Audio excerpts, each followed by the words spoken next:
Hello, xin chào tất cả các bạn nhé. Vì khi chơi cái bóng lăng ấy thì khi bạn phải chơi thì bạn nghiêng cái đuôi thì phải cong lên như này.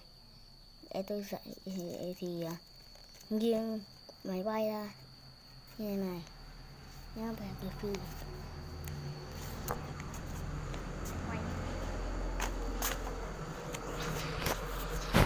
đây.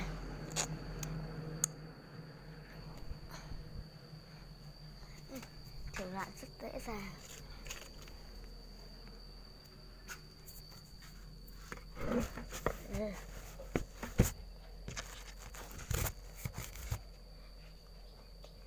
Nghiêng nhá bạn này,